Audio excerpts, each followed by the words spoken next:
திமுக அதிமுக அவ்வளவுதான். இந்த ரெண்டு தான் தமிழ்நாட்டுடைய நிலை. அப்ப தாவேக்காவும் போயிரும். அதை பத்தி பேசவே இல்லையே. அவ இப்பதானே வந்திருக்காங்க, நீங்க பின்னாடியே போறீங்க. நேற்று வந்து கூட்டத்தை பார்த்து போகுதுன்னு நான் நம்ம மார்க்கெட்ல ஒரு நடிகரோ வந்தாலும் கூட்ட முடியும். அது ஒரு கட்சின்னு சொல்லுவீங்களா? அது சொல்லுங்க. நீங்க ஆரம்பிச்சிருக்காரு, கட்சி ஆரம்பிச்சிருக்காரு, தேர்தலில் திங்க போறாரு. அப்ப யோசிப்பா ஏன் இப்ப அவசரப்படுவீங்க? அவரு மத்த கட்சி எல்லாம் பாத்தீங்கன்னா 200 ரூபாய் கொடுக்கணும், மோட்டர் கொடுக்கணும், அவங்க சாப்பிட திங்ஸ் கொடுக்கணும், சாப்பாடு எதுவுமே இல்லாம தன்னெழுச்சியா இளைஞர்கள் வர. அது பத்திரிகை செய்தி கொடுக்கல, நீங்க பாத்தீங்களா? நான் பார்த்தேனா? அது இல்லன்னு அது நீங்க சொல்றீங்க. அது அங்கேயும் கொடுக்குறாங்க, இல்லன்னு சொல்ல முடியாது. கூட்டத்தை வைத்து முடிவெடுக்காங்க, கூட்டத்தை வச்சு முடிவெடுக்காங்க. மையம்னு ஒரு கட்சி கமலஹாசன் சகோதரர் ஆரம்பிச்சாருல, ஆரம்பிச்சாருல. அப்ப நீங்க பத்திரிகையில என்ன சொன்னீங்க?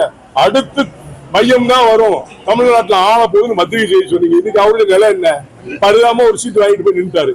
இப்ப அவரை பத்தி இதே மாதிரி தாவாக்க இப்ப வந்திருக்கு. தேர்தலே சந்திக்க முன்னாடி நீங்க எதுக்கு முடிவு எடுக்கிறீங்க? விஜயும் பரிதாபமா போயிருவாரு. சொல்ல முடியாது, தேர்தலை பொறுத்தா வச்சிடலாம். தேர்தல் நேரத்துல நீங்க பாப்பீங்க, அப்ப தெரியும். அரசியல் சூழ்நிலை எப்படி வேணாலும் ஏற்படும், ஏற்றத்தாழ்வுகள், நண்பனு கிடையாது, எதிரி கிடையாது.